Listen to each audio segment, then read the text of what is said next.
Bom, vamos então começar aí, né, a segunda parte do capítulo 2 do livro do Kurose Ross, né, falando agora sobre a questão do protocolo HTTP, certo?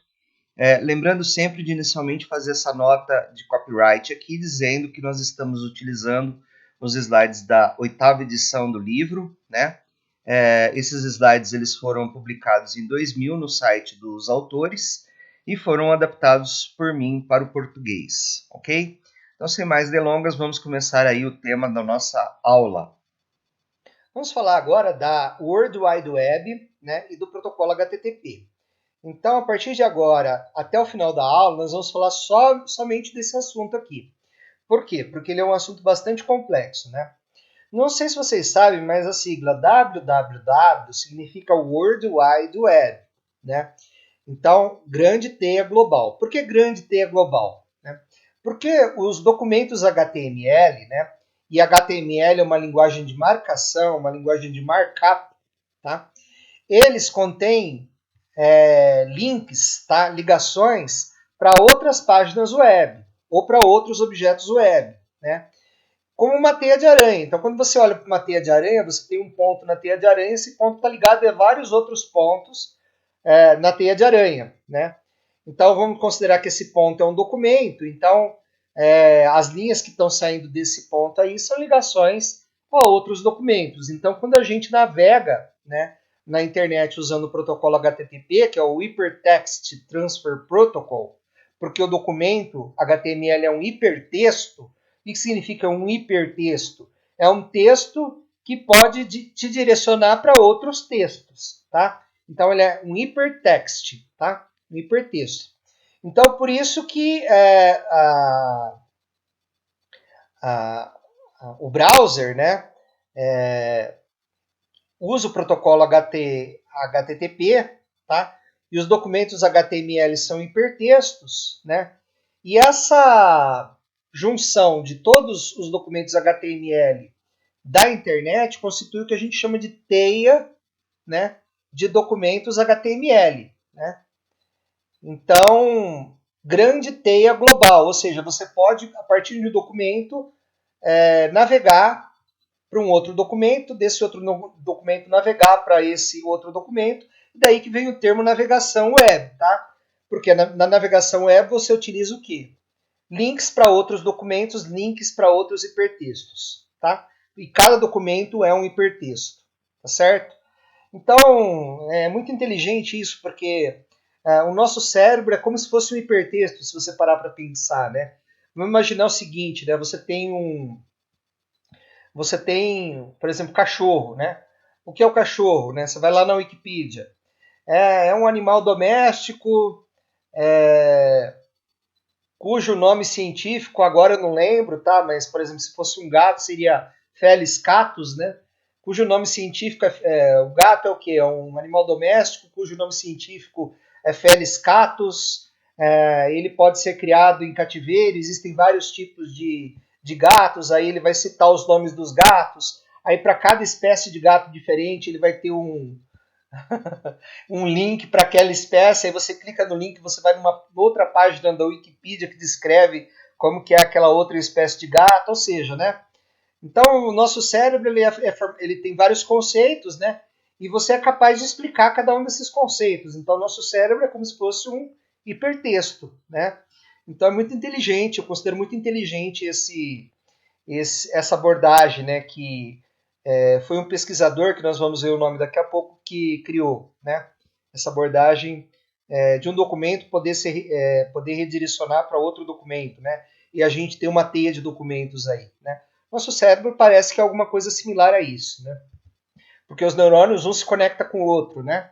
E um grupo de neurônios define o que a gente chama de conceito, né? Quer dizer, a gente tem o que a gente chama de ontologia, que são conceitos relacionados entre si, né?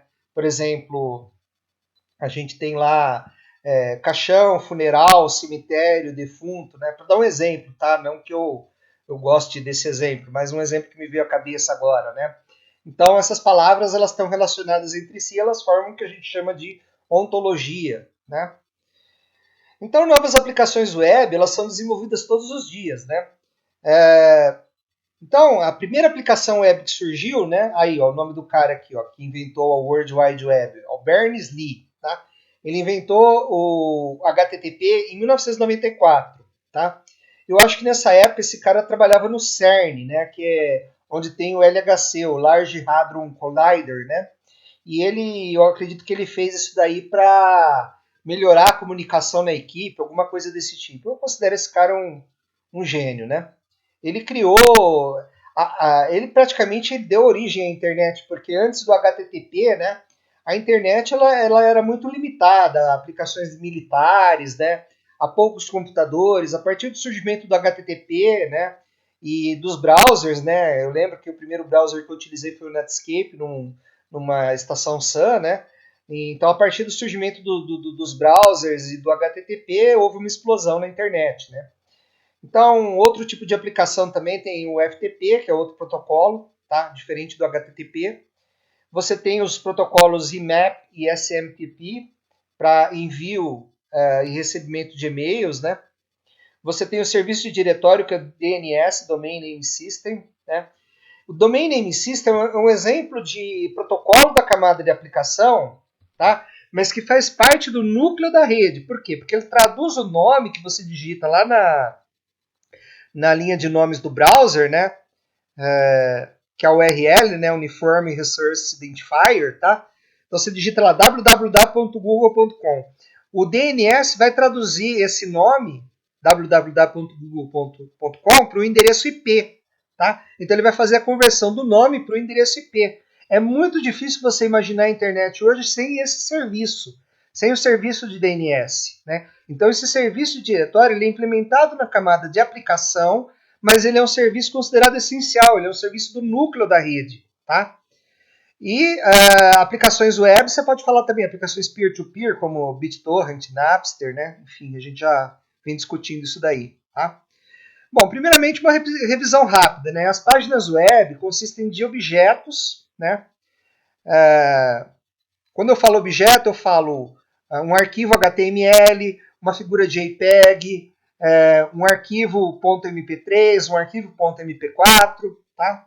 Tudo isso daí a gente chama de objetos, né? Cada qual pode ser armazenado em diferentes servidores web, né? Então esses objetos não precisam estar no mesmo servidor web, eles podem estar distribuídos pelo mundo aí, tá? Um objeto pode ser um arquivo HTML, imagem JPEG, JPEG é Joint Photographic Specialist Group, tá? Um applet Java, um arquivo de áudio, né, .mp3. E a página web consiste em um arquivo HTML básico, isso toda a página web, né, você tem um HTML básico, que também é um objeto, tá? O qual inclui vários objetos referenciados, cada um deles endereçável por uma URL. URL significa Uniform Resource Locator, tá? Uniform Resource Locator. E o URI é Uniform Resource Identifier, tá? Então, você tem um exemplo aqui, ó, por exemplo, ó, nome do hospedeiro, né? www.someschool.edu, né? Isso daqui vai ser transformado pelo protocolo DNS no endereço IP, tá? Então isso aqui vai virar um endereço IP. Aí esse endereço IP ele é o endereço de uma máquina. Aí dentro dessa máquina você tem um diretório Some Department, tá? Então dentro desse diretório Some Department que está dentro dessa máquina com esse endereço aqui, tá? Você tem o pic.gif, tá? Então, o processo cujo o endereço é 80, o processo que está rodando usando a porta 80, que é o HTTP, tá? Que é o HTTP, como eu disse para o 80, né? Como eu disse para vocês, é o endereço do protocolo HTTP, tá? Então, esse protocolo HTTP, ele vai pegar esse arquivo pic.gif e enviar esse arquivo para o cliente, tá? Esse arquivo aqui é um objeto, né? Então, cada objeto ele é enviado, né, por uma resposta HTTP para o cliente, tá? Então, você tem o request, o cliente requisita alguma coisa e o HTTP te devolve, e o servidor, né, que roda o protocolo HTTP te devolve uma ou várias coisas, tá? Vamos ver como que isso funciona com mais detalhes agora. Então, o HTTP ele é um protocolo de transferência de hipertexto. Ele é um protocolo da camada de aplicação, ele é um protocolo da web, né? Ele é um protocolo da teia, da camada de aplicação, e ele é um protocolo que segue o modelo cliente-servidor. Tá? Então, o protocolo HTTP segue o modelo cliente-servidor. O que significa isso? Tá? O cliente, quem que é o cliente? O cliente é o navegador. Aí você pode falar vários navegadores para mim, né? Você pode falar aí o Chrome, você tem o Netscape, que eu nem sei se existe mais, você tem o Internet Explorer, você tem o Mozilla, você tem o Safari, tem outros aí que eu não sei, deixa aí nos comentários, tá? O seu navegador preferido, que eu não falei. Tem o Opera também, né?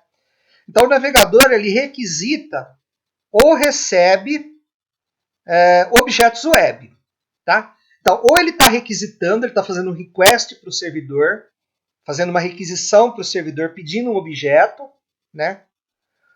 Ou ele está recebendo esse objeto que ele pediu, né? E renderizando, mostrando esse objeto na tela. Então o browser, o cliente, ele tem essa função, fazer o request e pegar o que ele pediu. Tá? Requisitar e pegar o que ele pediu. Tá? Ele tem essas duas funções. Como que ele faz isso? Ele usa o TCP para pedir alguma coisa, né? Ou o UDP, né? Se ele quer um objeto que não precisa de confiabilidade, por exemplo. E ele vai fazer a requisição via socket, né? Que a gente aprendeu, certo? O servidor. Bom, o servidor é o quê? O servidor é um programa, né, que roda numa máquina servidora, que normalmente tem IP fixo, tá? Que vai atender as requisições dos clientes, que são os browsers, tá? E vai enviar os objetos para esses browsers, né? Para essas máquinas que pediram os objetos aí, né?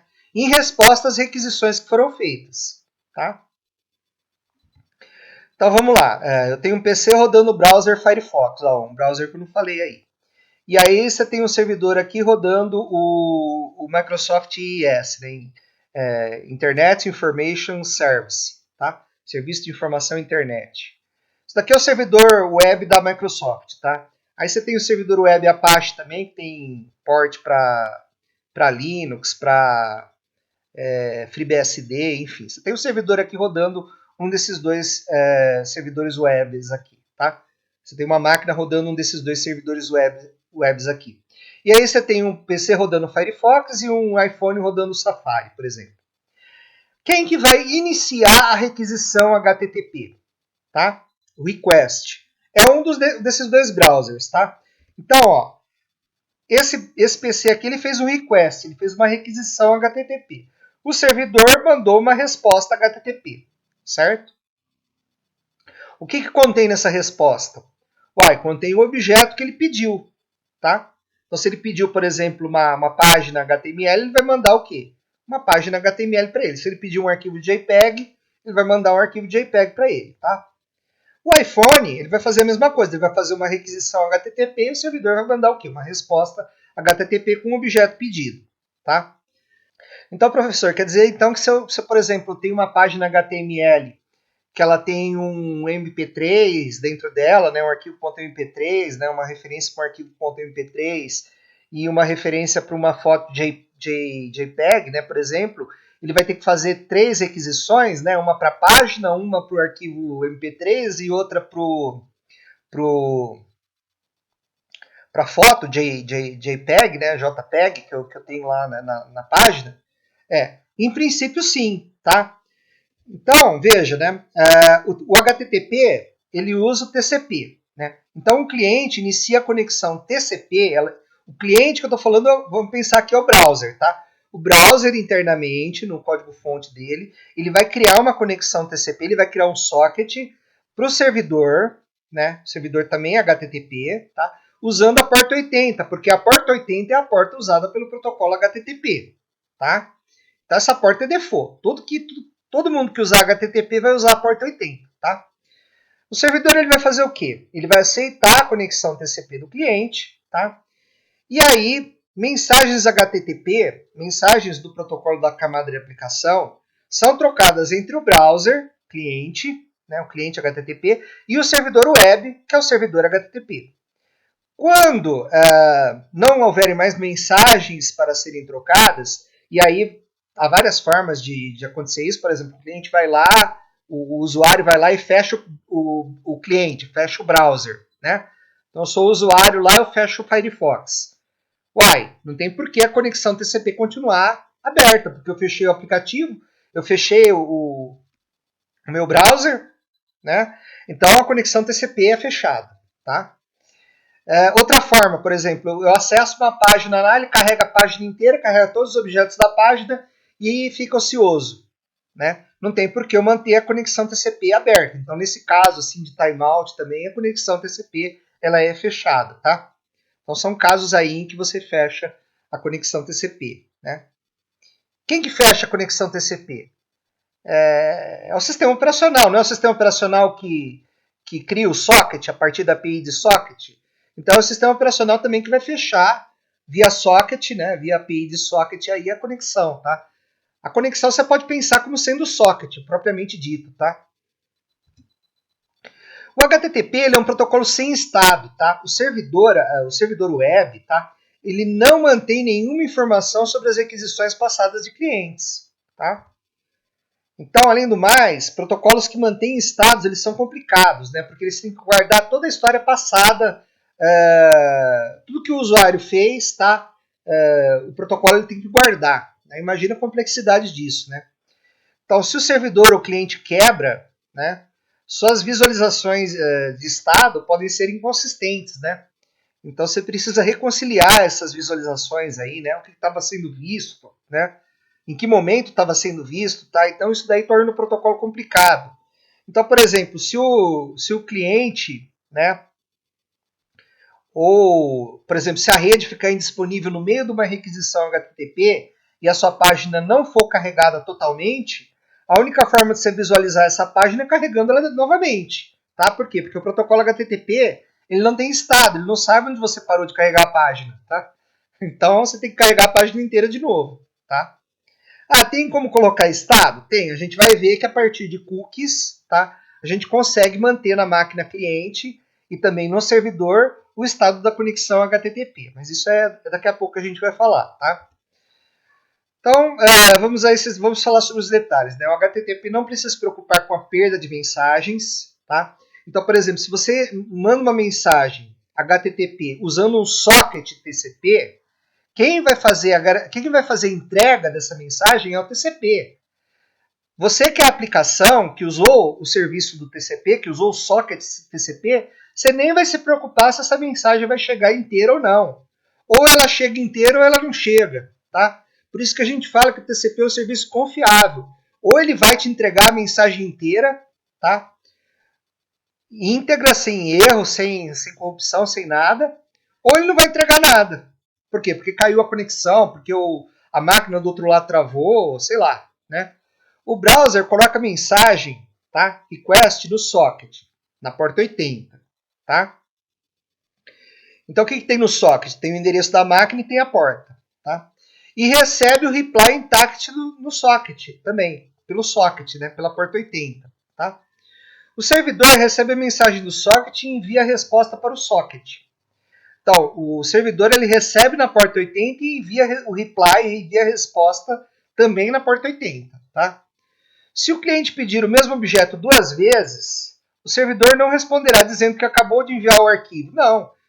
Ele vai enviar o mesmo objeto duas vezes. Por quê? Acabei de falar, o protocolo HTTP ele é sem estado, ele não tem memória.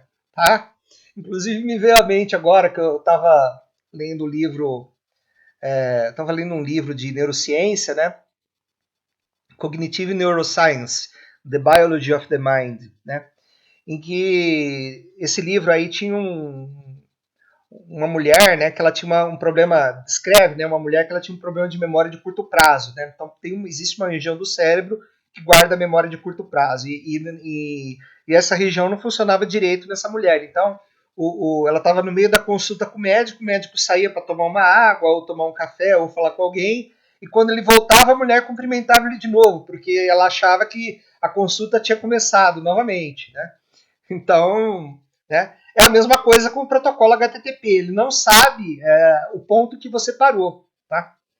Por quê? Porque ele não tem memória, porque ele não tem estado, tá?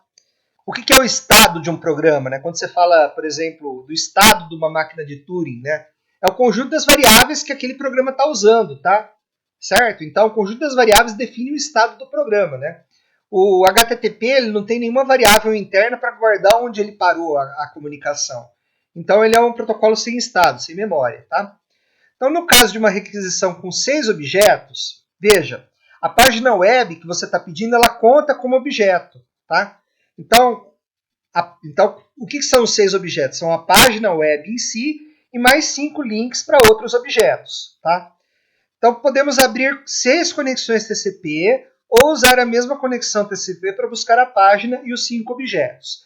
E aí você está falando de 2 tipos de TCP, de HTTP, tá? O HTTP não persistente e o HTTP persistente. O HTTP não persistente, ele vai abrir 6 conexões para buscar os 6 objetos, tá?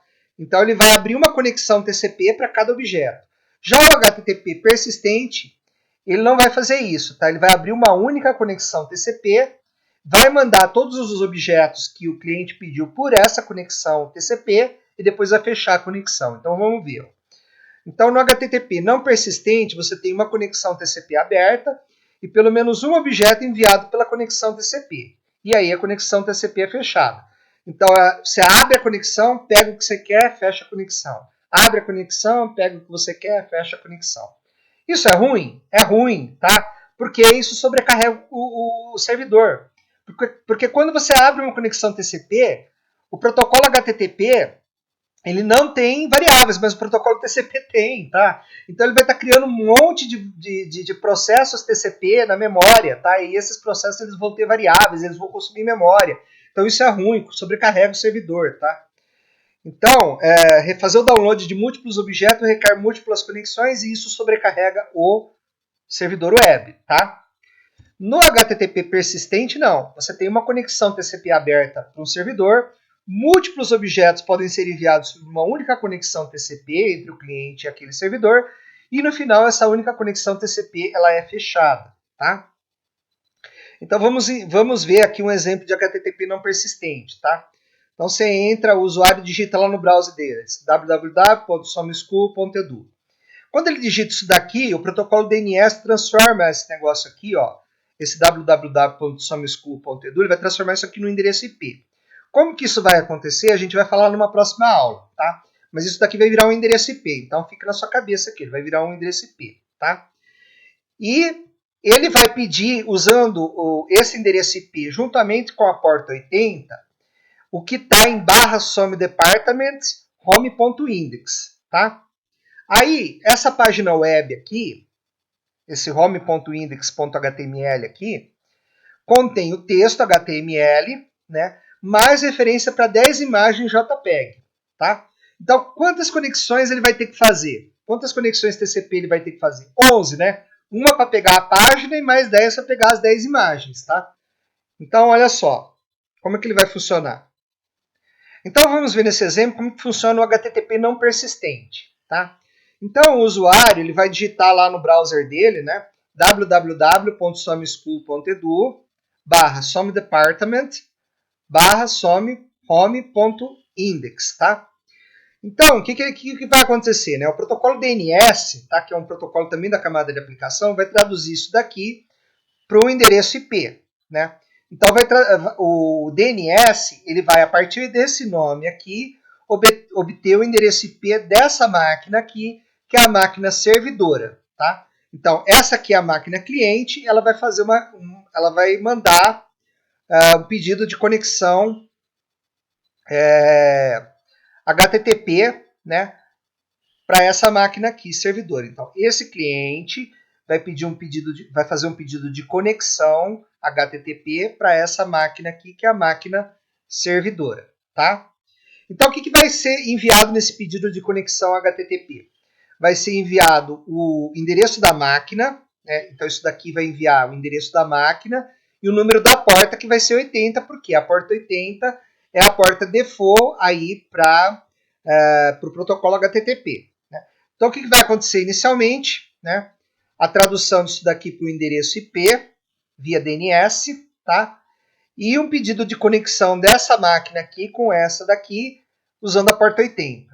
Né? Então, o cliente HTTP inicia a conexão TCP para o servidor HTTP. Né? Então, o cliente HTTP é um processo e o servidor HTTP é um processo. Né? Na máquina www.someschool.edu, que tem um IP, claro, né? A gente sabe que isso daqui vai virar um IP. Na porta 80, que é a porta usada pelo HTTP. Tá? Isso aqui é um pedido de conexão, não é uma mensagem ainda. Tá? Então, o servidor HTTP no host, que no caso é o servidor, ele está escutando a porta 80. A gente disse que ele está escutando a porta 80. O que é esse escutar? Ele está esperando por uma conexão TCP na porta 80. Então, o que ele vai fazer?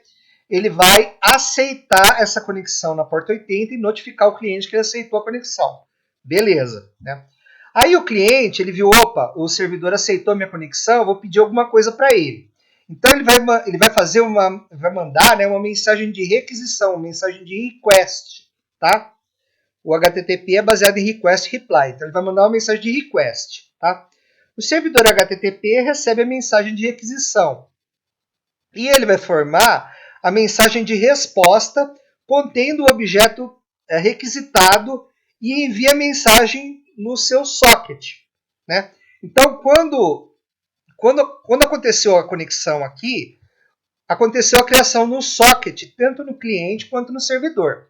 Esse socket vai ser usado para o cliente para enviar uma mensagem de requisição, para fazer um request, e o servidor vai usar esse socket, que também foi criado, para fazer o reply dessa mensagem de request, para mandar para o cliente a mensagem de resposta com o objeto que ele pediu, usando o socket, só que do lado do servidor. E aí o socket do lado do cliente, tá? Vai receber o quê?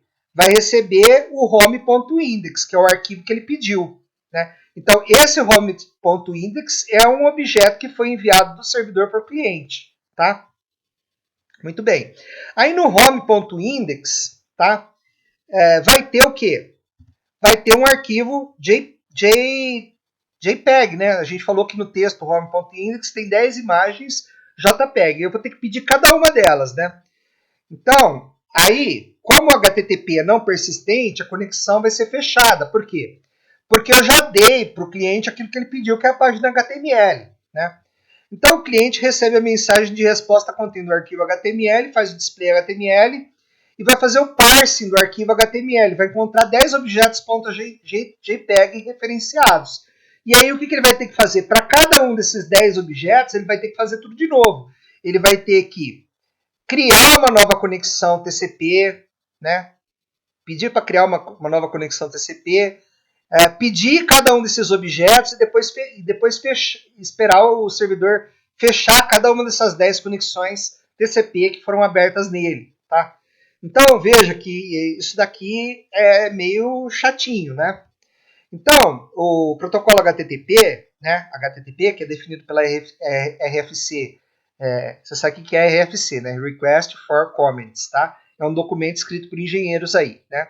Então, por essas duas RFCs aqui, ele não especifica como as páginas são exibidas nos browsers. Então, se você tem um browser diferente, esse browser ele pode renderizar de forma diferente o HTML que está sendo enviado para ele renderizar e mostrar, exibir, né? É transformar texto em pixel, tá? Fazer isso daí. Então pode haver paralelismo nas requisições TCP quando muitas são abertas ao mesmo tempo, né? O tempo de viagem de ida e volta, né, ida da requisição e volta da resposta, é denominado de Round Trip Time, tá? RTT. Então gravem isso, tá? RTT é o quê?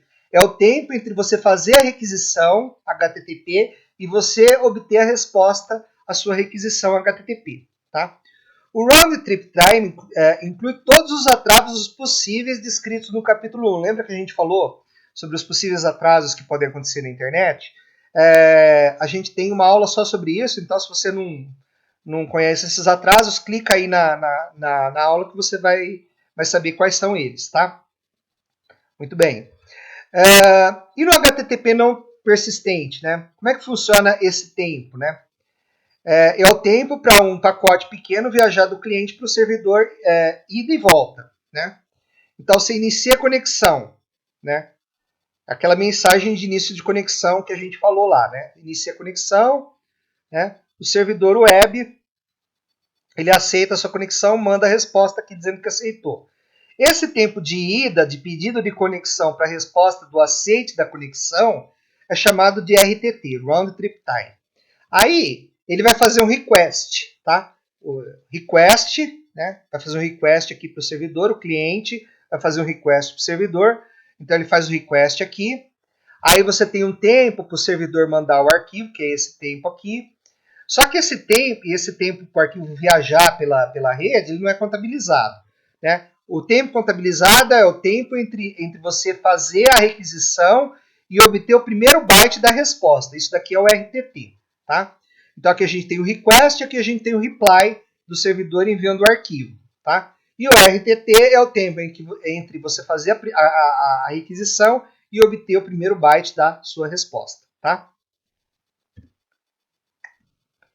Então, o tempo de resposta HTTP por objeto, ele é constante, tá? Então, você tem um RTT para iniciar a conexão TCP, um RTT para requisição HTTP e os primeiros poucos bytes da resposta HTTP retornarem, e você tem o tempo de transmissão do objeto ou arquivo, e esse tempo de transmissão do objeto ou arquivo não faz parte do RTT, tá?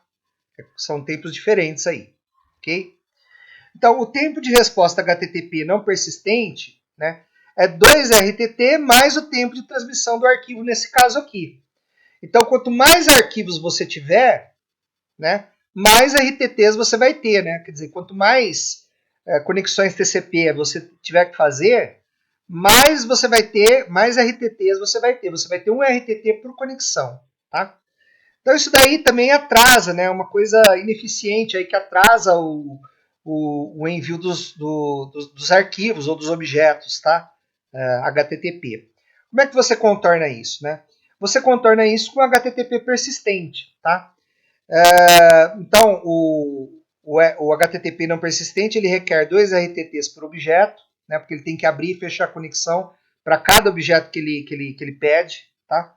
Sobrecarrega o SO para cada conexão TCP, por quê? Porque o TCP ele não é um protocolo sem estados, ele tem variáveis locais, né? O TCP ele tem parâmetros, então ele vai precisar usar a pilha. Então, usando a pilha é um recurso, né, da memória, a memória é um recurso da máquina, então ele vai usar mais recursos da máquina, tá?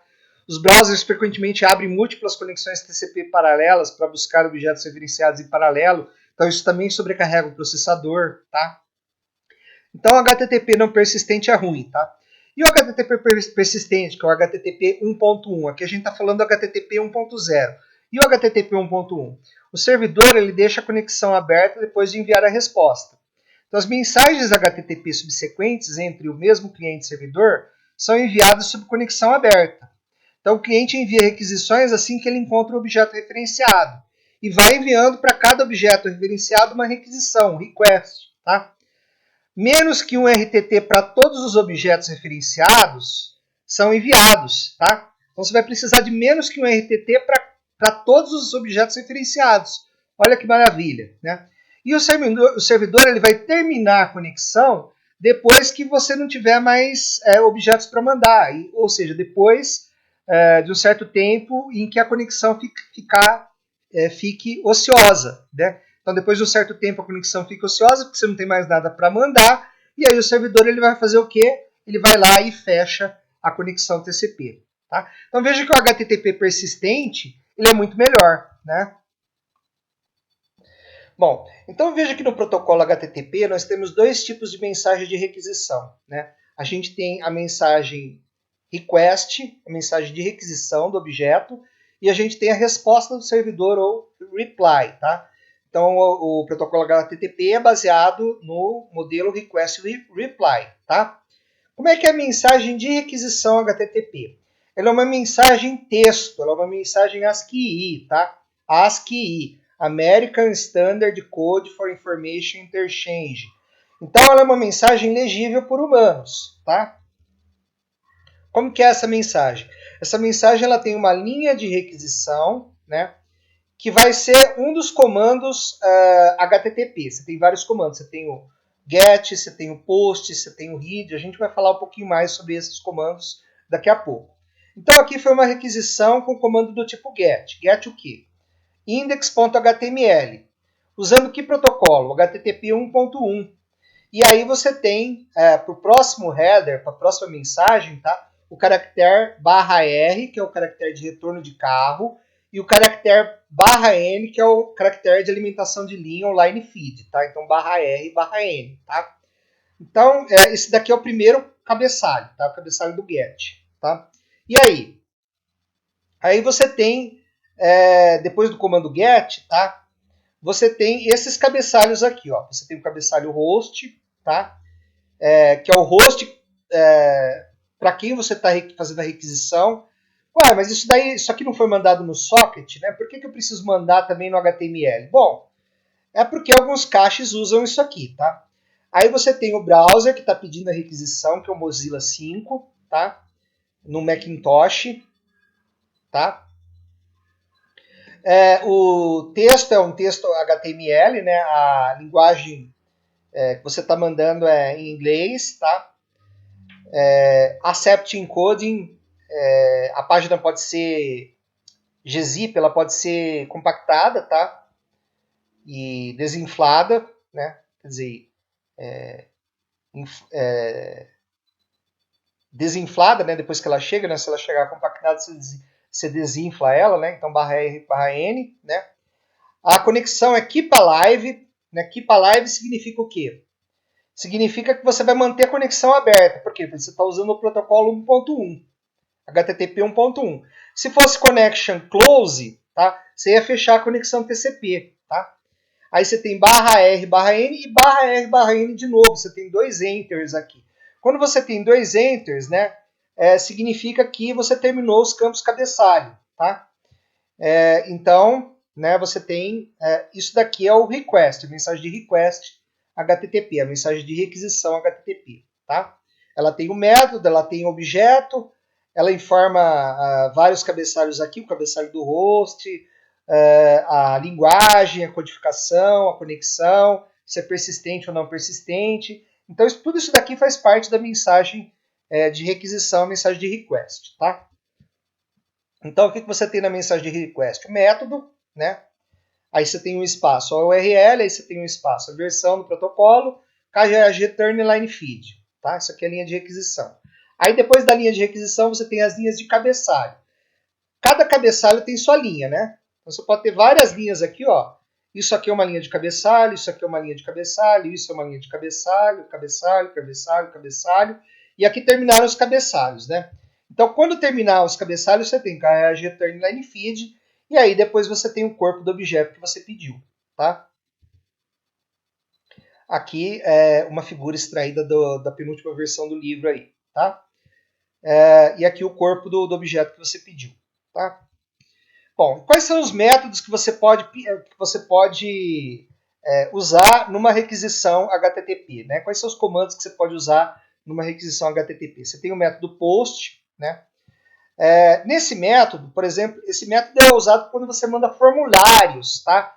Dados de formulários de uma página web. Então, você tem uma página web com formulário, você vai mandar os dados que estão nesse formulário, mas você não quer que quando você fizer essa requisição, os dados que estão nesse formulário apareçam na linha de URL, tá? Apareçam na linha do browser, tá? Você quer que esses dados sejam enviados secretamente. Você não quer que o usuário ou a pessoa que está usando o browser veja que os dados dela estão aparecendo na linha que ela está mandando, né? Na linha de requisição que ela está mandando para o servidor web, tá? Então, a página web frequentemente possui um formulário a ser preenchido quando você usa esse método, né? A entrada do usuário é enviada a partir do cliente para o servidor no corpo da mensagem HTTP POST de requisição para o servidor, e esses campos de formulário eles não aparecem na URL, tá? Já no método GET, né, se você mandar um formulário usando o método GET, os campos do formulário vão aparecer na mensagem que você está enviando para o servidor, né? Então o método GET também pode ser usado para enviar dados para o servidor, tá? E geralmente quando você usa para enviar dados para o servidor, os dados aparecem na URL, tá? Então, inclui os dados a serem enviados no corpo da URL de requisição. Tá? Geralmente, esses dados eles são precedidos por uma interrogação. Né?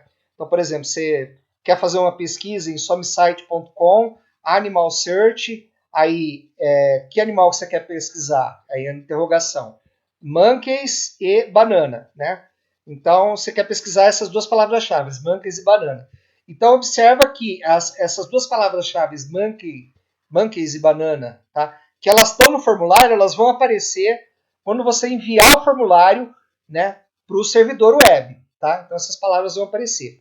E o método GET serve também para pegar coisas do servidor, não só para enviar, como é o caso aqui, mas também para pegar páginas. Tá?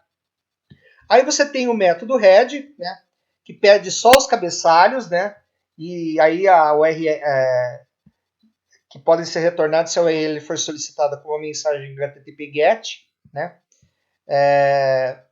O método head ele vai só retornar os cabeçalhos. Qual que é a vantagem de você retornar só o cabeçalho? É você verificar, por exemplo, se a versão do objeto que você está pedindo ela já tem encaixe, por exemplo, né? Então ele vai te dar, né, no cabeçalho a data, né, do objeto que você está querendo. Se a data do objeto que você está querendo é menor do que a data que está em cache, tá? A data do que está em cache está mais atualizada, então você não vai buscar o objeto no servidor, você vai pegar o objeto do cache, tá? Do cache, tá? Então você pode usar o método head para isso, por exemplo, para verificar a versão de um objeto que você está pedindo. E o método put faz o upload de um novo objeto para o servidor, tá? Então, por exemplo, quando você quer mandar um vídeo para o YouTube, que método que você vai usar? Você vai usar o método put, tá? Então, completamente troca o arquivo que existe na URL especificada por com o conteúdo do corpo da mensagem HTTP POST de requisição. Tá? Você tem o método put aí para enviar coisas por HTTP. Tá? Bom, como é que é a mensagem de resposta agora? Né? A gente já viu como que é a mensagem de request. Vamos ver como é que é a mensagem de reply. A mensagem de reply ela sempre tem uma linha de status, né? Dizendo se está tudo ok, ou se aconteceu um erro. Tá? Então, essas mensagens elas têm códigos específicos, tá? Que eu vou falar deles daqui a pouco. Então, por exemplo, o código 200, tá? HTTP 1.1 é HTTP persistente, 200, o código 200 significa que deu tudo certo, que a página existe e que ela vai ser buscada. Então, você vai começar buscando o quê? As linhas de cabeçalho, né? Você vai ter que começar aí mostrando os cabeçalhos da mensagem, tá? Então, aqui tem a data, né? Que o servidor ele processou a sua requisição. O servidor, que tipo de servidor que é? Se é Apache, se é IIS, tá? O servidor que está mandando a mensagem de requisição, essa mensagem aqui que você está recebendo, ela foi enviada por que servidor? Ela foi enviada para o servidor Apache, tá? Aí a mensagem tem encriptação, ó, OpenSSL, tá? A última modificação do arquivo, tá? Então essa última modificação do arquivo aqui pode ser usada pelo cache, tá? Para ver se ele vai fazer se ele vai buscar o arquivo real ou se ele vai buscar o arquivo que está em cache.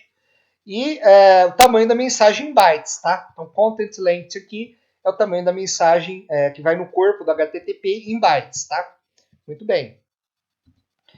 E aí, depois do cabeçalho, depois das linhas de cabeçalho, né, você tem o /R, /N, tá? O tipo de conteúdo é HTML, né, texto HTML. Charset não é ASCII, é o TF8, né? Então isso aqui pode ter caracteres especiais aí. E depois do /R, /N, né, você tem os dados aí, que é o quê? É a página, é o HTML que você requisitou, é a página HTML que você requisitou. Então o seu browser, tá? Ele tem que separar tudo isso daqui da mensagem e fazer a renderização, ou seja, ele tem que exibir os dados apenas, né? Não isso aqui. Isso aqui são dados de controle, tá? Então ele tem que tirar isso aqui e exibir apenas os dados. O browser vai fazer isso, tá? Então, que códigos você tem para uma resposta HTTP? Né? Quais são os códigos possíveis? Né? Você tem o código 200, que deu tudo certo, né? Requisição bem sucedida, objeto requisitado vai vir mais tarde, ou seja, o objeto requisitado que você pediu vai vir nesse campo data aqui, né? Certo? Então deu tudo certo. 301 significa que o objeto ele foi movido. E aí você vai ter que fazer uma nova requisição HTTP para pegar o objeto na sua localização nova, né?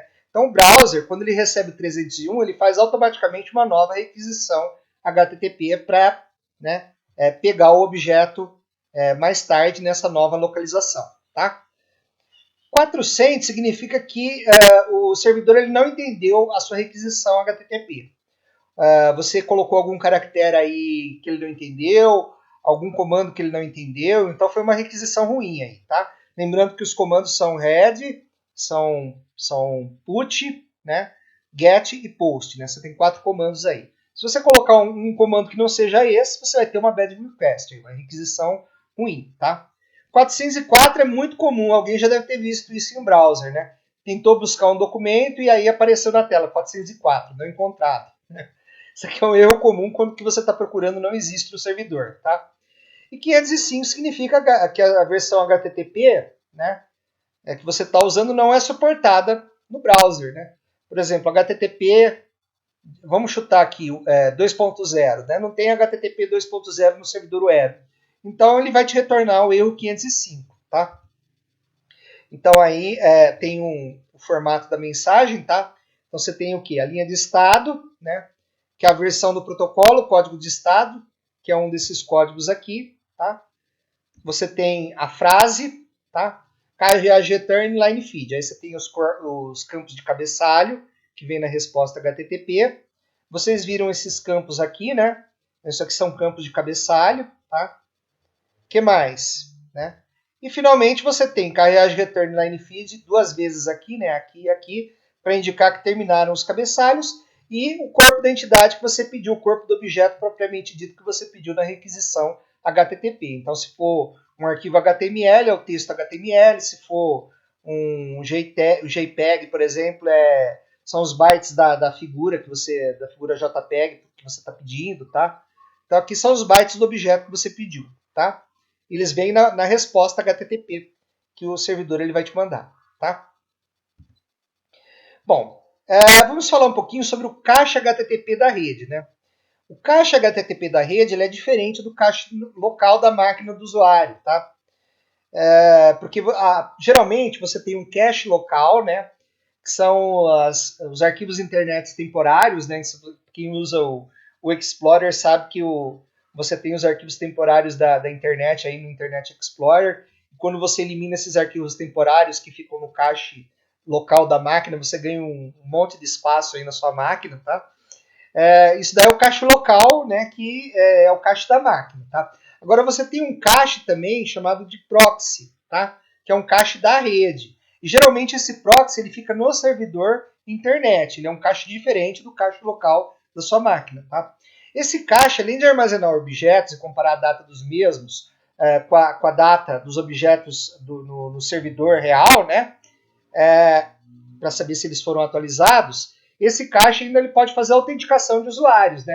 Então, por exemplo, você vai digitar o nome do usuário e a senha para você poder acessar esse proxy, para você poder acessar esse cache, tá? Ou seja, acessar o servidor web, tá? Então, isso impede, por exemplo, que hackers acessem o servidor web. Isso aí dá uma certa proteção para o servidor web, tá? O proxy, tá? Então, você pode tentar o HTTP do lado do cliente, por exemplo, com netcat, né? netcat-c-v, gaia.cs.mas.edu na porta 80.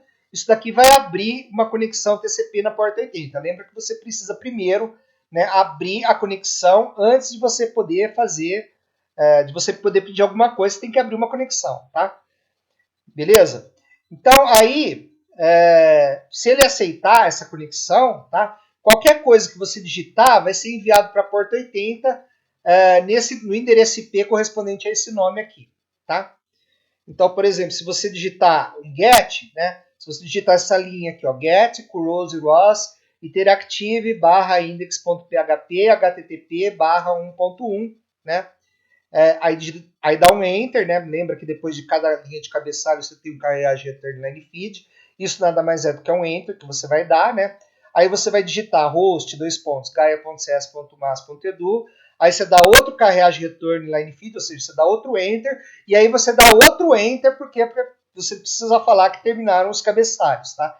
Então, digitando isso e digitando enter 2 vezes, você envia essa requisição get mínima, né? Mais completa, para o servidor HTTP. E aí o servidor HTTP vai mandar o que para você? Uma mensagem de resposta, tá? Então nós vamos fazer isso aqui agora, tá? Para mostrar para vocês como que vocês podem fazer aí via terminal uma requisição HTTP e obter uma resposta do servidor. Você não precisa necessariamente de um browser para fazer isso daí, tá? Para fazer a requisição e obter a resposta HTTP, tá? Bom, então vamos fazer um teste aqui, tá? No Windows Subsystem for Linux para a página da UFMT, tá? Ao invés de Netcat, eu vou usar o Telnet, tá? Porque o Netcat ele não funcionou, tá? Então, Telnet www.ufmt.br na porta 80, tá? Muito bem. Aí ele retornou aqui, o DNS retornou o endereço, né, da UFMT. Então vou fazer assim, ó, get barra index.html http barra 1.1 enter, certo? Agora host, dois pontos, www.ufmt.br enter, tá? Aí ele retornou aqui, ó, olha aqui, gente, ele retornou 301, movido permanentemente, tá? Aí ele retornou movido permanentemente e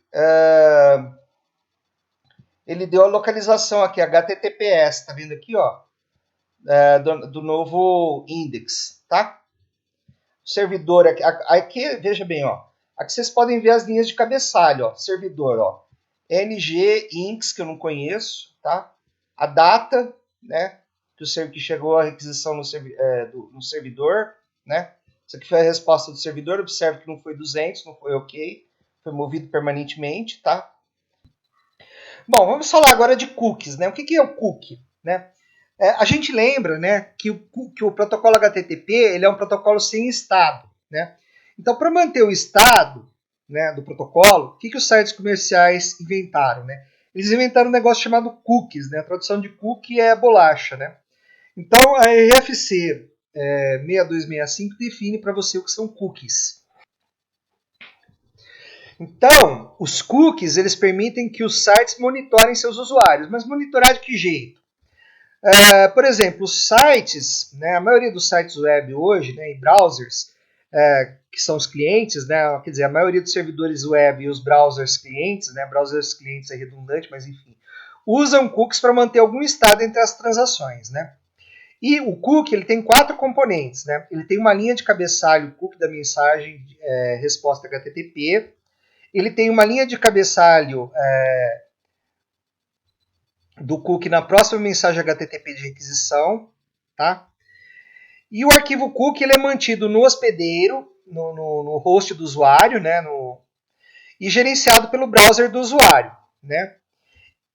E você também tem um cookie na base de dados de apoio no servidor web, né?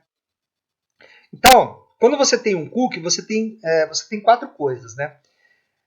Quando você vai acessar o site, na linha de cabeçalho da sua mensagem HTTP, você vai ter a palavra-chave cookie, tá? Informando o ID do cookie, tá? E você vai ter, na mensagem de resposta da sua requisição, você vai ter também uma linha de cabeçalho cookie na mensagem de resposta, tá? Professor, eu não estou entendendo direito. Calma que você vai entender. Né? Então, exemplo, né? Vamos pegar esse exemplo aqui, que é o exemplo do livro. A Suzana usa um browser no seu laptop e visita sites comerciais e-commerce pela primeira vez. Quando as requisições HTTP iniciais elas chegam no site, o site cria um único ID, também conhecido como cookie, tá? Na base de dados de apoio. Né? Então, no back-end, na base de dados back-end lá do servidor, é criado um ID para Suzana, é criado um cookie para Suzana. Tá? Então, é criada uma entrada na base de dados do serviço final, que é o back-end, para o ID de Suzana. Tá?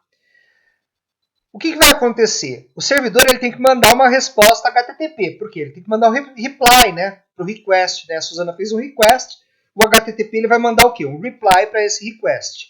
Nesse reply vai ter uma instrução para o browser, que é a instrução setCookie, com o ID do cookie. E aí o browser vai fazer o quê? Ele vai criar um arquivo local na máquina da Suzana com o cookie ali, né? E nesse cookie vai ter todas as preferências de Suzane. Então, por exemplo, se a Suzana, né, estava montando um carrinho de compras, por exemplo, vai ter todos os itens do carrinho de compras que ela montou ali no cookie local da máquina, tá? E todas as requisições HTTP subsequentes de Suzana para esse site irão conter o ID do cookie, tá? Então o cookie ele tem um ID, tá? E um único cabeçalho HTTP permitindo ao site identificar a Suzana. Veja, o site ele não vai saber que a Suzana chama Suzana, né? Simplesmente ele vai saber assim, isso daqui está vindo da máquina tal, cujo cookie tem o ID tal, então essa pessoa tem essas preferências aqui. Então o cookie, ele não armazena o nome da pessoa, ele armazena o quê? Ele armazena as preferências daquele usuário, tá? Como é que acontece isso? Bom, vamos lá. Eu tenho o cliente aqui, eu tenho a máquina cliente. Veja que a máquina cliente já tem um arquivo de cookie aqui, que é o eBay, com ID 8734, tá? Isso aqui é um arquivo de cookie da máquina cliente. Então esse cliente aqui já visitou o site de compras eBay, né? Aqui é a linha do tempo, né? E aqui é o servidor, né? E aqui é a base de dados de apoio do servidor, né? O back-end aqui do servidor. Bom, o que o cliente ele vai fazer, né? Ele vai fazer, no caso a Suzana, né? Ela vai fazer uma requisição HTTP. Então você tem aí uma mensagem HTTP de requisição para o servidor da Amazon, tá? O que o servidor da Amazon vai fazer? Ele vai criar um ID para essa requisição HTTP.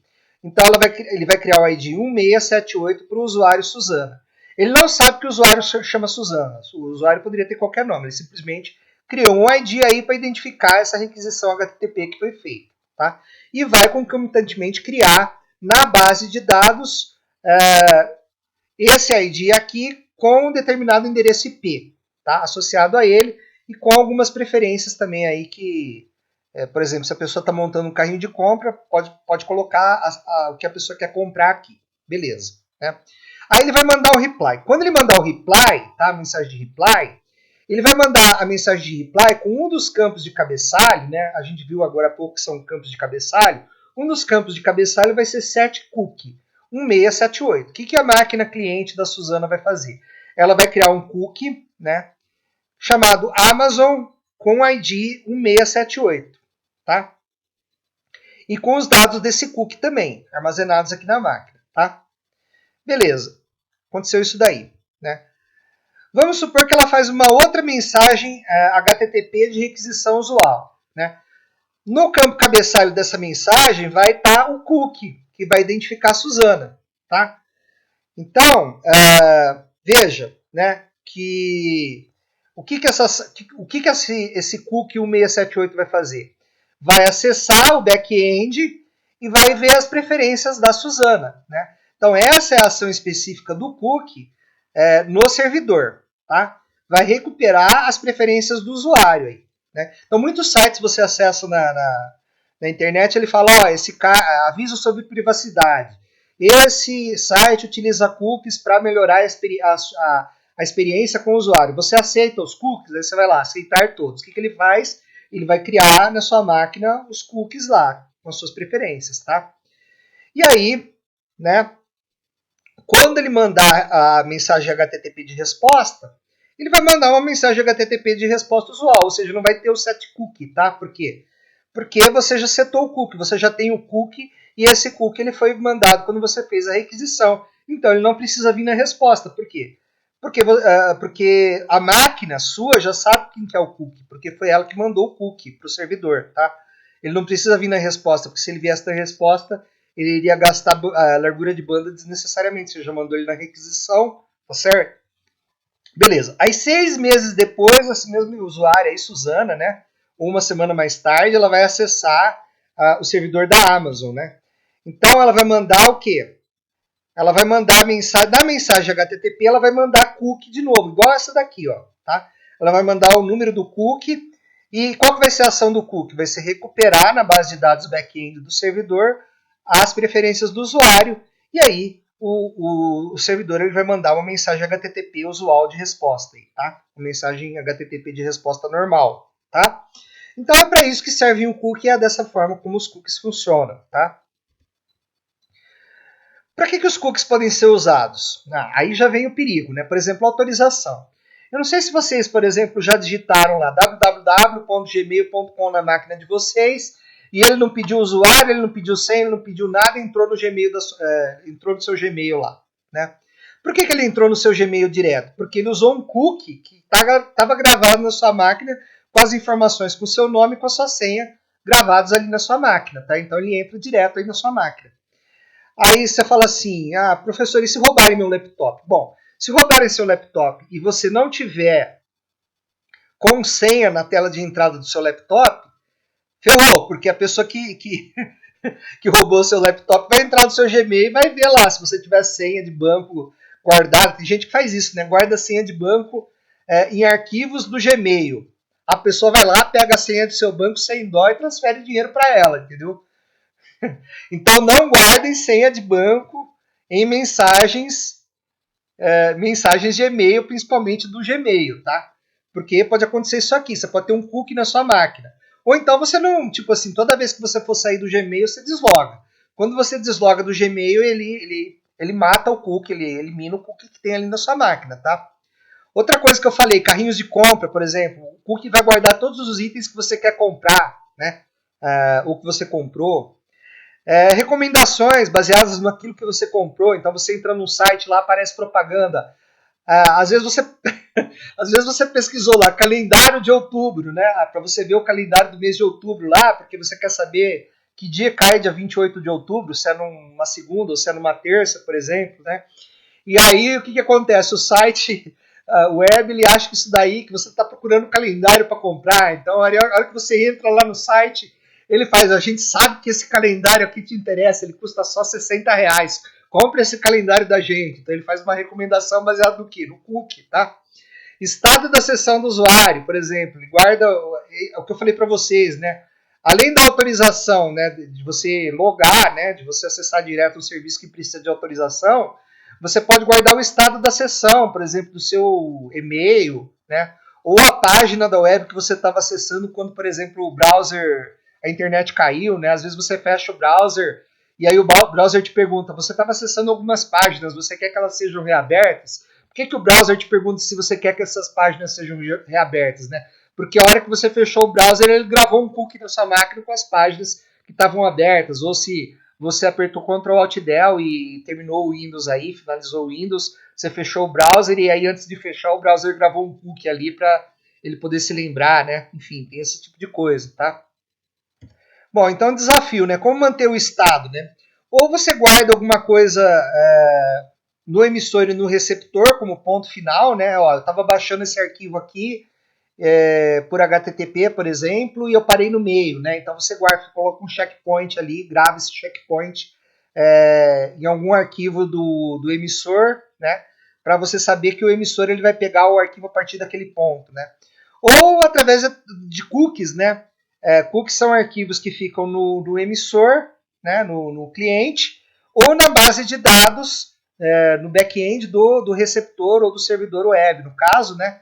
Então ele vai carregar o estado aí da transação que você fez, tá? Então tem duas formas de você manter o estado através do ponto final, né? Mantendo estados nos pontos finais do protocolo, tá? Então o HTTP ele faz isso para manter o estado, né? Ou ele usa o arquivo de ponto final ou ele usa um cookie, que praticamente é a mesma coisa, né? Aí tem lá cookies e privacidades, né? Cookies permitem com que sites aprendam muito sobre você, tá?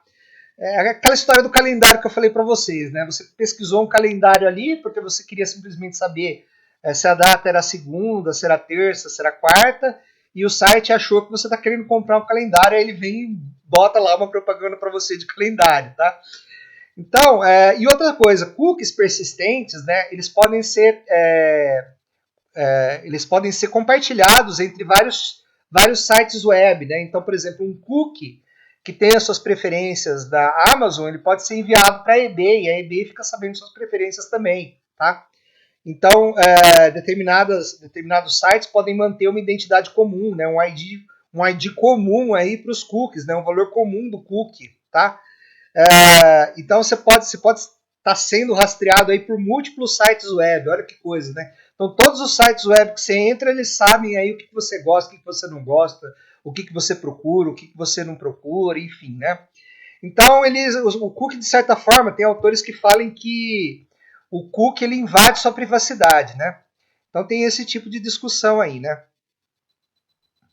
Então, recordando, né, interação de resposta, HTTP GET é sem estado, né? Então, nenhuma noção de trocas multipasso de mensagens HTTP para completar uma transação web. Então, a transação web, já que você não tem estado, ela tem que ser do tipo tudo ou nada. Ou você completa a transação completa, você faz a transação completa, por exemplo, substituir um arquivo X pela sua cópia, ou você não faz nada e o arquivo X fica intacto, né? Então, por exemplo, você quer fazer duas mudanças em X ou nenhuma. Ou você faz as duas mudanças, né? Você trava o registro X, quer dizer, ninguém pode acessar ou mexer mais no registro X, ele está travadinho ali. Você substitui o X por X', dá OK. Substitui o X' por X duas linhas, dá OK, ou seja, você fez tudo. Então, ou você faz tudo, ou você não faz nada. Isso aqui é chamado de transação atômica, tá? Por que a transação tem que ser atômica? Porque o protocolo é sem estado. Então, o que acontece? E aí depois você destrava o arquivo, claro, né? Para você poder, para alguém poder acessar esse arquivo, tá? Então, o protocolo, por ele ser sem estado, ele exige que as operações elas sejam atomizadas, tá? Então, o que acontece se a conexão de rede quebra em telinha, por exemplo, aqui no meio, né? Você atualizou uma vez o arquivo X, mas aí caiu a conexão. O que você faz? Você dá um rollback, você volta para o arquivo X antigo, tá? Porque você tem que fazer tudo ou nada. Ou você trava, ou você substitui ele por completo, ou você não substitui, tá? E para transação bancária é a mesma coisa. Ou a transação acontece de uma vez, ou ela não acontece. Então isso daí é chamado de transação atômica, tá? Não é necessário que o cliente ou o servidor rastreie o estado da troca de múltiplos passos, tá? Todas as requisições HTTP são independentes umas das outras, né? Então não é necessário que o cliente ou servidor se recupere de uma transação que é parcialmente completa, mas que nunca consegue ser completa. Então, por exemplo, você está acessando o banco, cai a requisição no meio do trajeto, o formulário não tem todos os dados preenchidos. Se ele não tem todos os dados preenchidos, o banco não vai fazer a transação, por quê? Porque ele vai olhar, né? Ele vai olhar no campo de dados lá do cliente que está mandando o formulário para ele, vai ver que o formulário está incompleto, ou não preencheu o formulário inteiro, ou faltou alguma informação, ou tem alguma informação inconsistente, acabou. A transação bancária não vai ser efetuada, pronto, acabou, entendeu? Ou faz tudo, ou não faz nada. Não é nada feito pela metade, tá? Por quê? Porque o HTTP não tem estado, tá? Então você tem que ter esse tipo de política de se você vai fazer uma transação, essa transação tem que ser atomizada, ela não pode ser dividida. Você não pode fazer uma transação, principalmente uma transação bancária ou uma troca de arquivos, sem travar o registro, tá? Tudo tem que ser atomizado, tudo tem que ser feito de uma maneira tudo ou nada, tá? Vamos falar agora dos web caches, né, dos servidores proxy, né? A gente falou um pouquinho agora há pouco, mas vamos repetir aqui, né? Qual que é o objetivo do proxy, tá? O objetivo do proxy é satisfazer requisições de clientes sem envolver o servidor de origem. Então, por exemplo, você tem um servidor de origem aqui, esse servidor ele tem um objeto, tá? Então, vamos supor que você tem um cliente aqui e ele quer esse objeto que está aqui no servidor de origem, tá? O que o servidor, o provedor web, né? Geralmente quem faz isso é o Internet Service Provider, né? O provedor internet. O que o provedor internet faz? Ele vai instalar um cache web, tá? Então o usuário ele vai configurar o browser para apontar para o cache web local ou para o proxy, né? Do servidor web do provedor que ele está acessando, tá? Então o usuário ele tem que configurar o proxy. Tá? Então o cliente aqui configura o proxy. O proxy é o quê? Um cache web. Tá? Então, toda requisição que seu cliente vai fazer, ele vai fazer para o cache primeiro, tá? Então, o que ele faz? Ó? O browser manda todas as requisições HTTP para o cache. Então, se tem um browser aqui nesse cliente, ele vai mandar uma requisição HTTP para esse cache. Se você tem um browser nesse cliente, a requisição HTTP vai ser para o cache web. Não vai ser para o servidor de origem, vai ser para o cache, tá? Então, como é que vai funcionar o cache web ou proxy, né? O cliente ele vai pedir um objeto para o cache web. Né? Inicialmente ele vai pedir para o cache web. Né? Aí o cache web vai pedir para o servidor de origem a data desse objeto que meu cliente aqui está querendo. Né?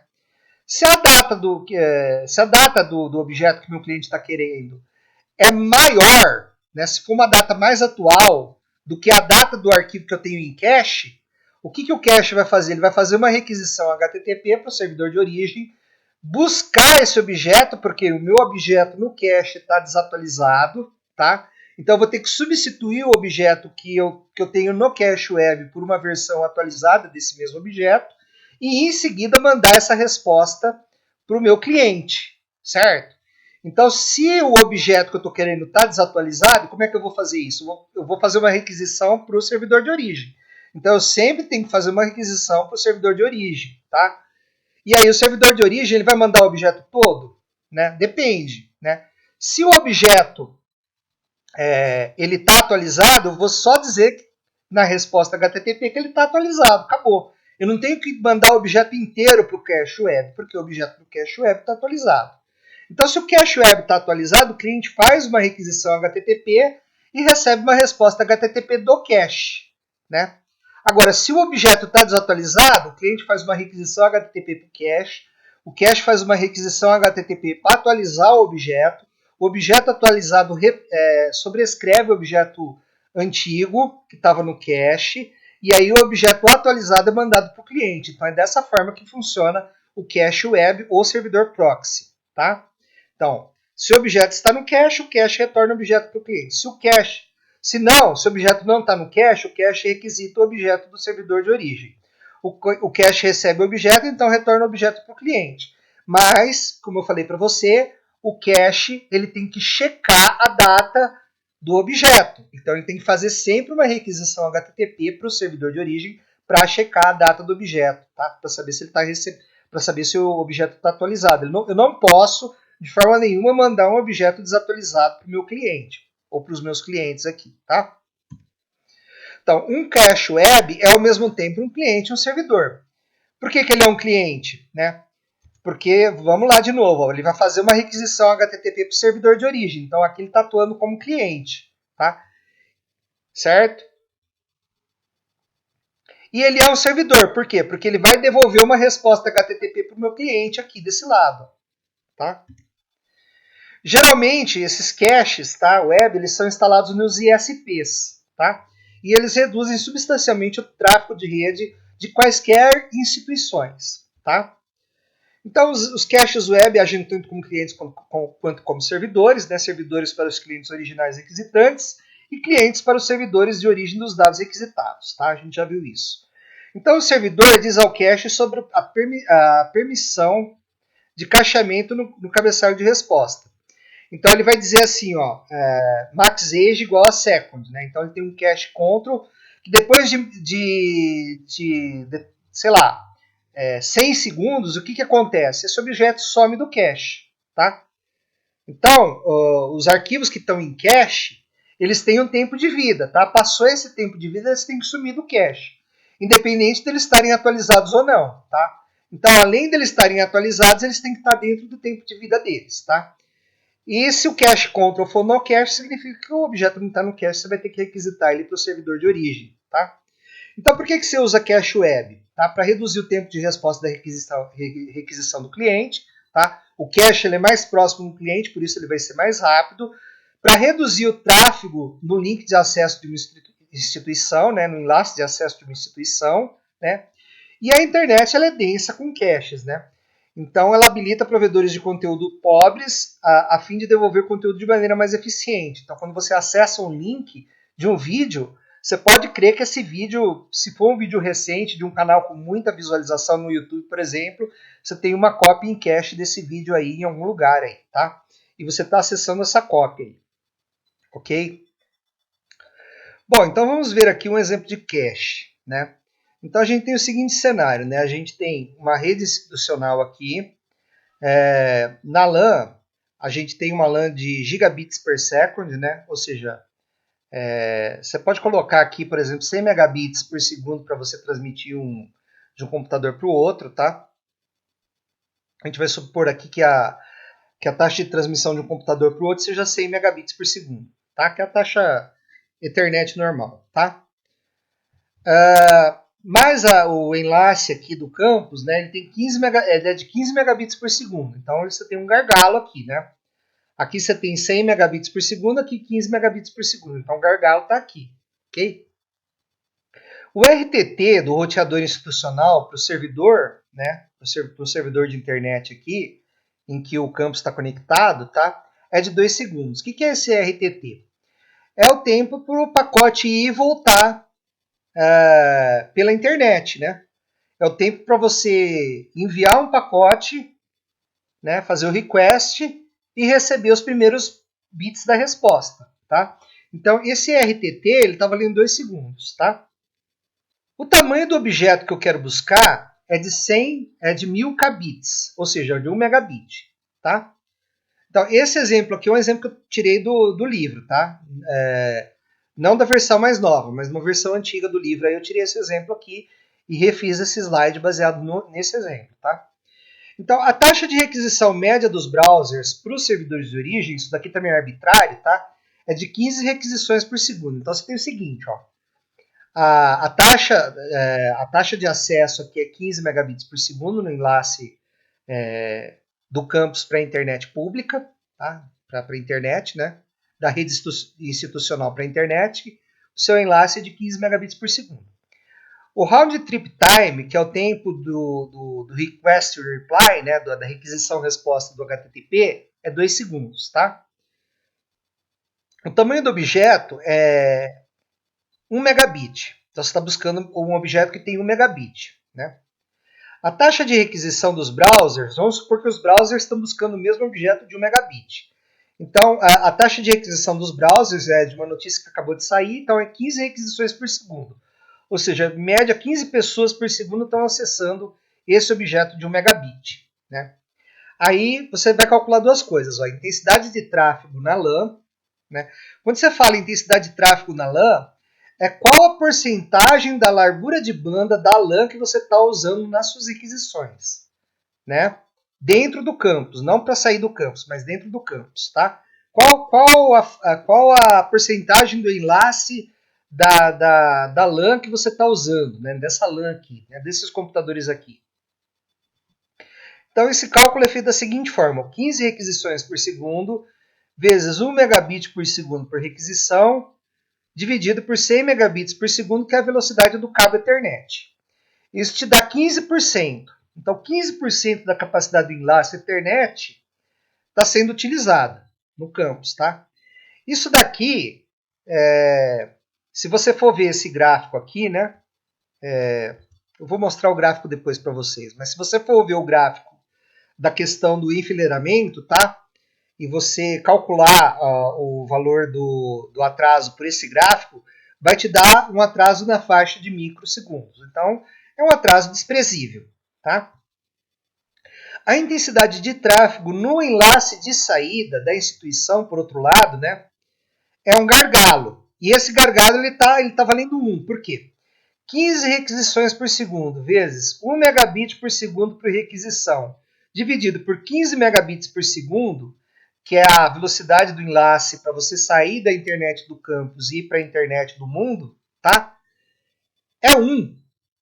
É 1. Então, quando você lembra daquele gráfico de enfileiramento de pacotes, à medida que a taxa de uso do enlace, né, que a porcentagem do uso de enlace vai se aproximando de 100%, o tempo de enfileiramento vai tendendo ao infinito, né? Então veja que aqui você está com 100% da capacidade do enlace sendo utilizada. Então o tempo de enfileiramento vai para o infinito, ou seja, os usuários eles vão ficar minutos, horas, para acessar um arquivo de 1 megabit, tá? Um arquivo de poucos... se ele tem 1 milhão de bits, ele deve ter alguns megabytes, aí uns 200, 300 megabytes, né? É só dividir isso daqui por 1 megabit dividido por 8. Quanto que dá em bytes, né? Você tem o tamanho do arquivo em bytes se você dividir isso daqui por 8, tá? Então, mas qual que é o problema aqui? O problema é o enlace, tá? O enlace que é o gargalo. O enlace que está fazendo aí a taxa de uso a porcentagem de uso do enlace ser 100%, tá? E o tempo de enfileiramento desse roteador aqui, principalmente, tendeu ao infinito, tá? Ok. Então, vamos lá, né? Qual que é a performance nesse caso, né? A taxa de acesso é 15 megabits por segundo e a porcentagem de acesso do link de saída é 1, né? Então, o tempo de atraso total, que é o que a gente chama de atraso fim a fim, ele é calculado da seguinte forma, ele é calculado pelo atraso da LAN, mais o atraso no enlace de saída, e aqui que está o gargalo, né? Mais o atraso da internet, que é o round trip time, que é constante. É 2, tá? 2 segundos. Vamos lá. Qual que é a porcentagem de utilização da LAN? É 15%. Se você olhar nesse gráfico aqui, 0,15 é mais ou menos aqui, tá? Isso te dá um atraso na faixa de microsegundos, tá? Então, o tempo, né? O tempo de atraso na LAN é microsegundos, então é desprezível, tá? Mas e o atraso no enlace de saída? O atraso no enlace de saída depende da porcentagem de utilização do acesso de saída, que no nosso caso é 100%. É 1. Então, se o atraso é 1, o atraso de enfileiramento, se a porcentagem é 100%, né? Se o valor de utilização aí, se o valor de utilização é 1, a porcentagem de utilização é 100%. Se a porcentagem é 100%, o atraso é infinito, né? Então, o atraso do enlace de saída vai para o infinito aqui. Você vários minutos, várias horas aí para você acessar esse arquivo de 1 megabit, tá? Muito bem. E o último atraso aí, né? O atraso da internet, que é o round trip time. Esse é constante, vale 2 segundos. Então você vai ter microsegundos mais minutos, que é o atraso de enlace de saída. Como é que eu sei que é minutos? Eu olho o gráfico aqui, ó. Isso aqui está indo para o infinito, então eu estou supondo aí que vai durar minutos esse acesso, tá? Mais 2 segundos, que é o RTT. Então, o problema aqui são os atrasos de enfileiramento, ou seja, né, os atrasos de enfileiramento nesse roteador aqui, tá? Muito bem. Como é que a gente muda esse cenário, né? O que a gente pode fazer para esse enlace no ir para o infinito? A gente comprar um link de acesso mais rápido, né? Então, veja, a taxa de acesso é 15 megabits por segundo, o RTT do roteador é constante, né? O round trip time é sempre... Está escrito servidor aqui, é servidor. É 2 segundos, é o atraso da internet, né? É o tempo de request e reply, tá? É o tempo de requisição-resposta, 2 segundos, é constante. O tamanho do objeto continua sendo de 1000 kbits, né? 1 megabit, tá? A taxa média de requisição continua a mesma, 15 requisições por segundo. Vamos refazer o cálculo, né? Se você... O atraso na rede interna não vai mudar, vai ser 15%. Você vai estar usando 15% da capacidade da rede interna. Ou seja, o atraso vai ser microsegundos, né, desprezível. Tá? E a intensidade do tráfego no enlace de saída, se você aumentar o enlace de saída, digamos para, ao invés de ser 15, tá? ser 100 megabits por segundo, né? Certo? Se seu enlace de acesso mudar para 100 megabits por segundo, aqui, esse enlace aqui, qual que vai ser a intensidade do tráfego na saída da instituição? 15 requisições vezes 1 megabit por segundo por requisição vezes 100 megabits por segundo. Note que antes era o quê? Era, né? Quanto que era antes? Antes era 15 megabits por segundo, né? Agora a gente vai passar para quanto? Para 100 megabits por segundo. Nós mudamos nosso enlace para 100 megabits por segundo, certo? Então, você vai estar usando 15% da capacidade do link. Se você olhar o gráfico de enfileiramento, você vai demorar microsegundos aqui também, certo? Então, o que vai acontecer? Quando você for fazer o cálculo, veja que você não está usando mais 15 megabits por segundo, você está usando um enlace de 100 megabits por segundo, né?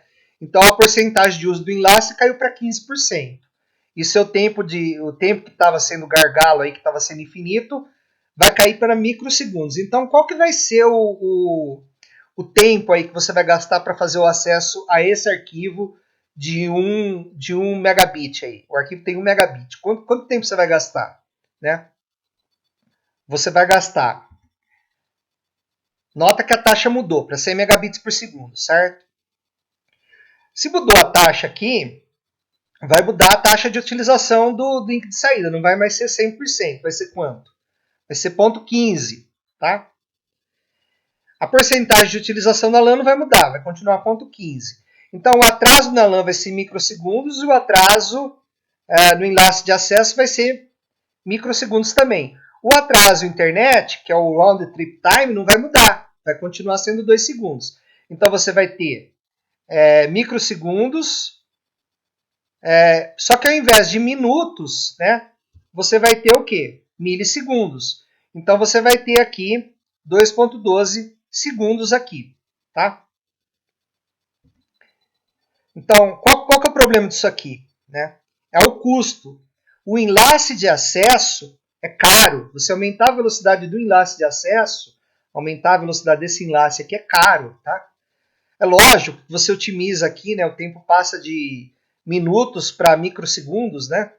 Mas você vai pagar muito caro por isso. Você quer uma solução mais barata. O que você vai fazer? Né? Você vai criar um cache, tá? Então, qual que é a opção 2? É instalar um cache web, tá? Onde que vai ser esse cache? Normalmente no servidor web, tá? No Internet Service Provider, tá? Então, o que a gente vai fazer, ó? Ao invés de ser no Internet Service Provider, nós vamos fazer um cache local web aqui, né? Só na rede institucional. E aí esse cache local web vai acessar a internet só se for necessário, tá? Então a gente vai manter a taxa de enlace em 15 megabits por segundo, tá? O RTT do roteador para o servidor vai ao tempo fixo, ao tempo de request reply, é 2 segundos, né? O tamanho do objeto não vamos mudar, a taxa de aquisição do objeto não vamos mudar, e nós vamos supor que todos os browsers estão querendo o mesmo objeto, tá? E aí a gente quer calcular o custo a gente quer calcular quanto que esse cache melhora, né, o nosso tráfego internet, tá?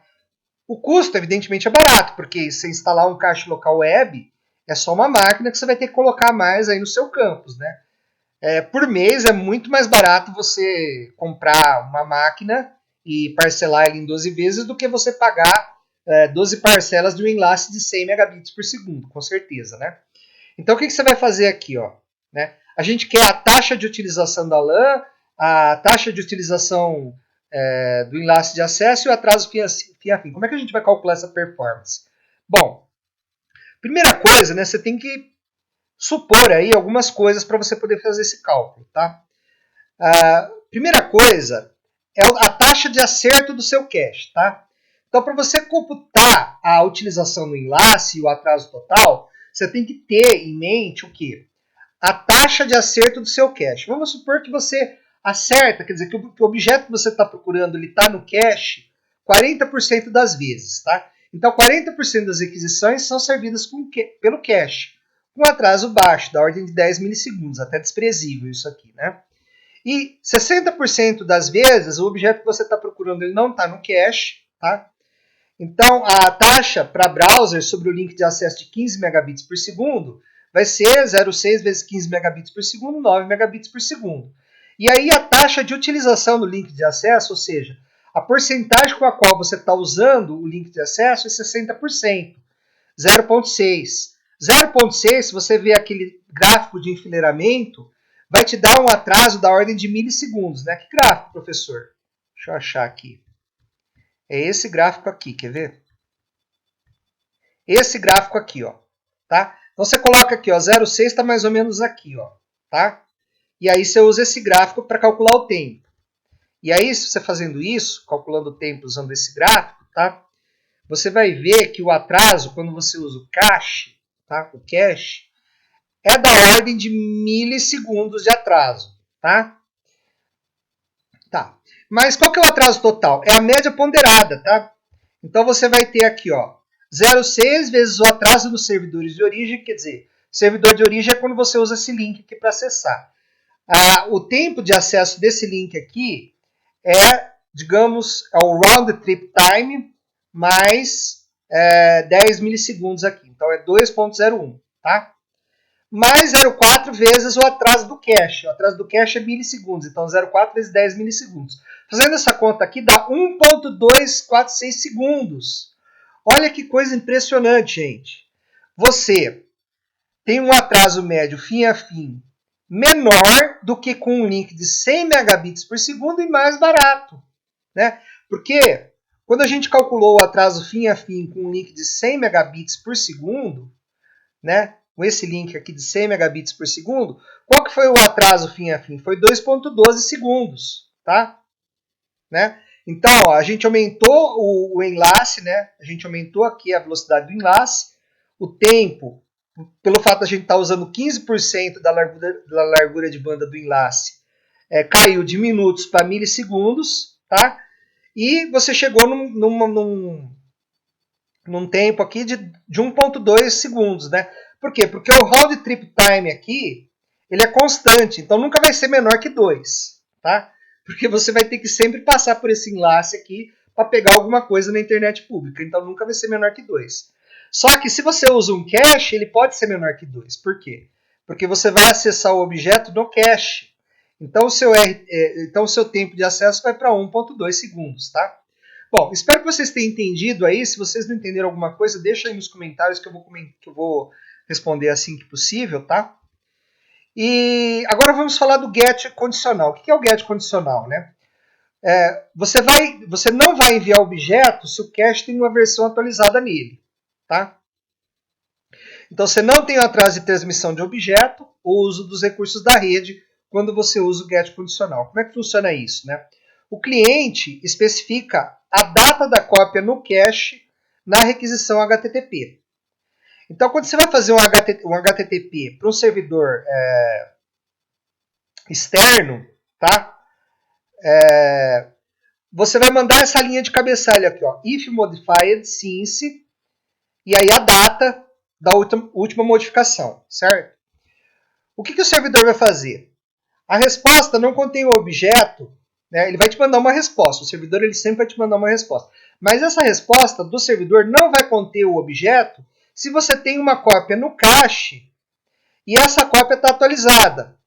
Então ele vai te mandar uma resposta do tipo HTTP 1.0.304, não modificado. Significa o quê? Que o cliente ele pode pegar esse objeto do cache, ele não precisa pegar o objeto todo do servidor de novo. Por quê? Porque o objeto do cache está atualizado. Tá? Então, como é que funciona isso? Ó, a gente tem aqui uma máquina cliente, aqui uma máquina servidora. Você vai fazer um GET, né, desse arquivo aqui.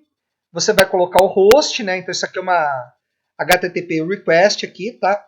E você vai colocar essa linha de cabeçalho, ó, if modified since date, tá?